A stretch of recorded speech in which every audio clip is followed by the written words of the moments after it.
Alright guys, so Google just wrapped their 2018 Google I/O event, and while I personally didn't see anything that really blew me away, there is one small thing that I want to address. So as you may see on the screen behind me, there's an article on TechCrunch that's echoing a sentiment that I'm seeing quite a bit, and I saw it first cropping up when rumors of this feature first made its rounds. So if you don't know, in the new version of Android, codenamed Android P, which I am running on my Google Pixel 2 XL because they opened up over-the-air updates, hooray, they are changing the home button to operate with gestures.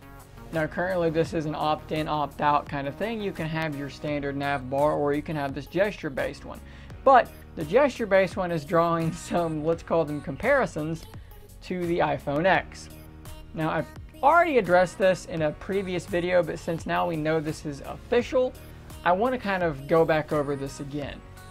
So with the new gesture controls in Android P, you can do a number of things that are kind of interesting. I don't really love it, but let's get into it. So if you just press that pill-shaped button in the middle, you're going to go home.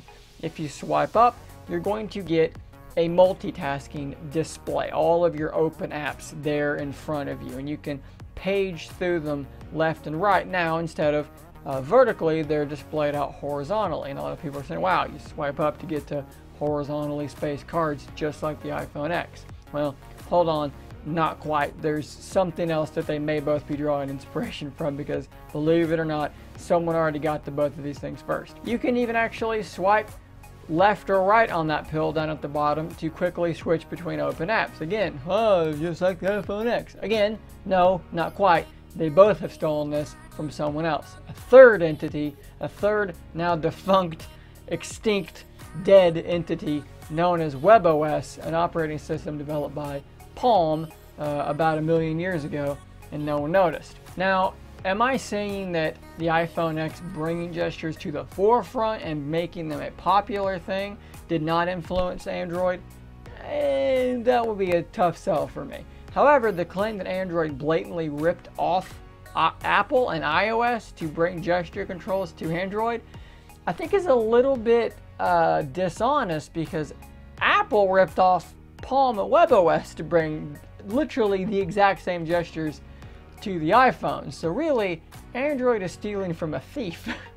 So that being said, let me know what you think about gesture controls in the comments below. Is it good that they're bringing them to Android? Are they stupid? Are they bad? Do you hate them? Do you like your normal old school nav bar? Let me know what you think in the comments below. Click that subscribe button. Click like if you liked this video. If you didn't like it, click dislike. Just tell me why you didn't like it in the comments below. That's all I ask. That's pretty fair. And until next time, stay nerdy, my friends.